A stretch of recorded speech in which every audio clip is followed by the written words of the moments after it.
In this video, I will show you how you can activate Optus eSIM. So first of all, you need to make sure to purchase your Optus eSIM and you will going to receive a QR code that you need to simply scan from your camera app, or you can also do it with the two devices. Anyways, this tutorial will going to be on Android specifically. For iPhone users, the steps will going to be different. So start by simply heading over to your device settings, and then you need to simply look for the option of mobile network, SIM manager or cellular. Now once you are in this particular option, you need to simply search for eSIM. Now make sure that your device is also compatible with eSIM.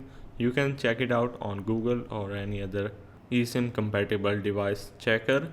Anyways, you just need to simply click on it and then tap on add eSIM. Now click on next on the bottom right. For me, I will simply scan the QR code that I have received from Optus.